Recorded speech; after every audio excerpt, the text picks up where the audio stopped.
अच्छा जी, अब हम देखते हैं सैम्पलिंग में नॉन प्रोबेबिलिटी सैम्पलिंग। ठीक है, नॉन प्रोबेबिलिटी सैम्पलिंग जो है इसको हम नॉन रैंडम सैम्पलिंग भी कह सकते हैं। ठीक है, जैसे हमने पहले बात की थी कि जी रैंडम सैम्पलिंग वो है जहाँ पे each individual has the equal chance to be included into the data, but here in this case of non probability and non random sampling the situation is entirely opposite.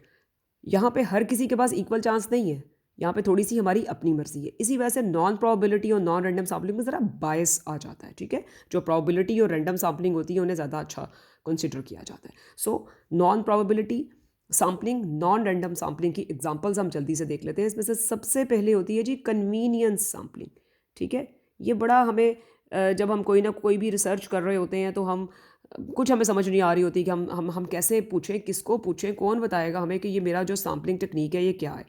ठीक है, सो ये छोटी छोटी बातें इस वजह से पता होनी चाहिए। ना सिर्फ ये कि एग्जाम पास करना होता है हमें उसके लिए पता होना चाहिए, बल्कि अब ऑब्वियसली हमें आए दिन कोई ना कोई रिसर्च आर्टिकल्स लिखने होते हैं तो हमें उसके लिए पता होना चाहिए। So non probability, convenience sampling कोई हमें लिखवा तो देगा, फिर हमारे फरिश्तों को भी नहीं पता होता कि वो है क्या, और फिर हम शेकी रहते हैं।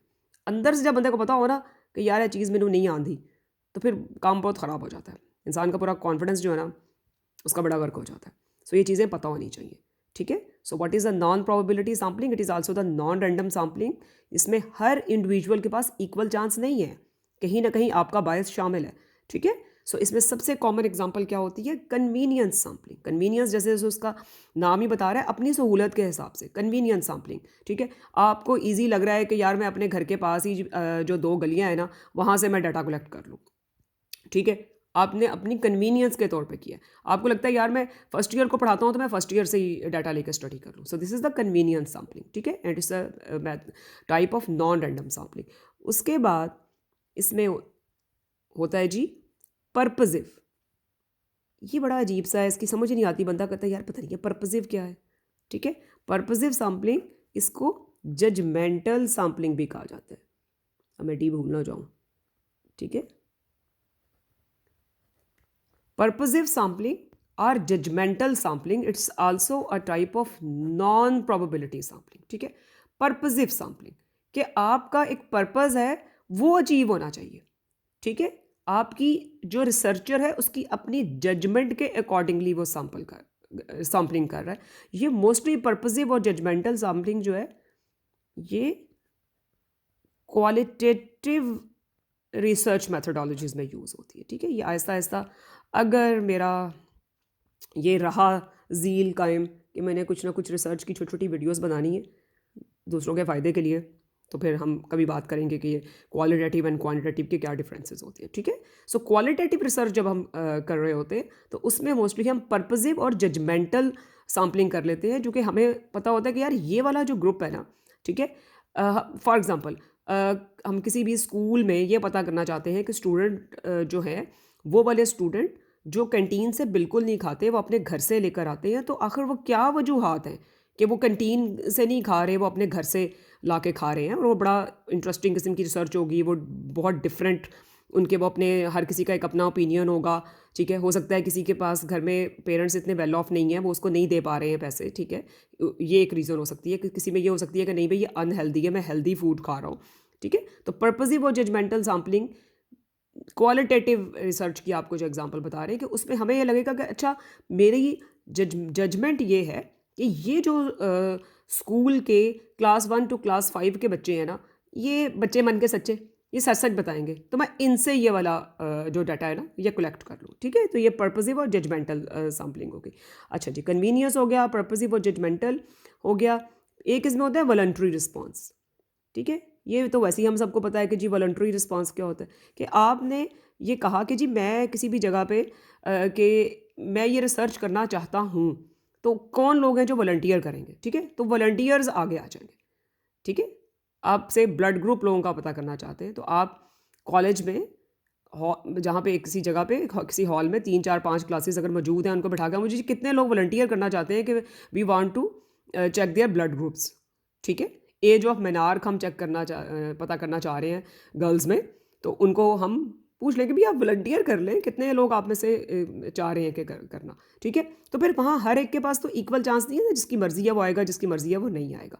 बहुत कन्फ्यूजन होती है हम लोगों को हमेशा प्रोबेबिलिटी और नॉन प्रोबेबिलिटी में। तो यहाँ पे हम ये देखते जा रहे हैं साथ साथ कि non probability non random sampling में हम इस चीज़ को जस्टिफाई करते जा रहे हैं साथ साथ कि every individual has not the equal chance to be included in to the data, so then this data will not be that much representative of the population, जिस तरह के प्रोबेबिलिटी और रैंडम सैम्पलिंग में होता है, ठीक है। तो ये हो गया, ये वॉलंटरी हो गया, ठीक है। अब ये देखा, मुझे खुद भूल गया इससे आगे वाला, ठीक है जी, वो बड़ा इंटरेस्टिंग है। इससे आगे वाला जो है ना जी, वो बड़ा इंटरेस्टिंग है, वो है स्नोबॉल।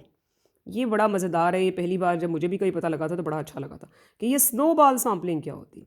स्नोबॉल सैम्पलिंग बहुत ही इंटरेस्टिंग होती है। स्नोबॉल सैम्पलिंग में आपका जो एक पार्टिसिपेंट है आपकी रिसर्च का, वही आपको अगले का या उससे अगले का हो सकता है कि पता बता दे, ठीक है। ये जैसा एक स्नो बॉल होती है, उसमें से फ्लेक्स निकलते हैं, ठीक है। स्नो बॉल सैम्पलिंग होती है। इसमें छोटी सी एक एग्जांपल है, से फॉर एग्जांपल कोई एल्बिनो है, ठीक है। आप एल्बिनोज पे कोई रिसर्च करना चाहते हैं, तो आप देखते हैं कि आपके कॉलेज में या आपके स्कूल में या आपके हॉस्पिटल में कोई एक वर्कर है जो एल्बिनो है, ठीक है। तो आप उसे पूछेंगे कि भी मैं एल्बिनोज पे कोई रिसर्च करना चाहता हूँ, तो आप क्या जानते हैं कुछ और एल्बिनोज के बारे में, ठीक है। तो हो सकता है वो आपको अगले का बता दे, वो अगले का बता दे। आप हीमोफीलिया ए पे फॉर एग्जांपल रिसर्च करना चाह रहे हो, तो एक हीमोफीलिया ए का जो पेशेंट है, हो सकता है कि उसको वो किसी ऐसी जगह पे या किसी ऐसी जगह के साथ एसोसिएटेड हो, ठीक है, कि वो आपको अगले का अगले का अगले का बता दे। आप ऑटिज़म पे रिसर्च करना चाह रहे हैं, तो एक किसी बच्चे की मदर से आप मिलते हैं कि जिसको ऑटिज़म है, तो चूंकि अमूमन ऐसी मदर्स जो होती हैं वो ऐसे फोकस ग्रुप्स का पार्ट होती हैं जहाँ बहुत सारे ऑटिज़म के बच्चे जहाँ पे आते हैं जिन ग्रुप्स में, तो वो मदर आपको 2-4 और ख़वातीन का बताएगी कि जिनके बच्चों को ऑटिज़म है। So this is a classical example of snowball sampling. फिर एक इसमें नॉन रैंडम सैम्पलिंग में आती है जी कोटा सैम्पलिंग। कोटा सैम्पलिंग से स्टूडेंट्स कर सकते हैं रिलेट।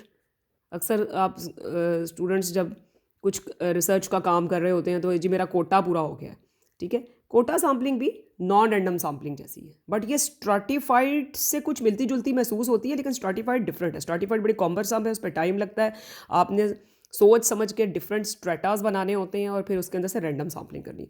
यहाँ पे आपने कोटा सैम्पलिंग में भी एक डिफरेंट ग्रुप्स बना लेने हैं, लेकिन उनमें से आपने फिर अपना बस कोटा पूरा करना है, ठीक है। आपको लग रहा है कि यार मुझे 50 लोग चाहिए बस, तो आपने कहा 1 2 3 4 5 6 7 8 9 10 11 50 पूरे हो गए, मेरा कोटा पूरा हो गया, ठीक है। So quota sampling is also example of non probability sampling, non random sampling. So ये हमारे non random non probability sampling की एग्जाम्पल्स हैं। इतनी काफ़ी है इम्तिहान के लिए, इतना ही आ जाए तो बहुत है।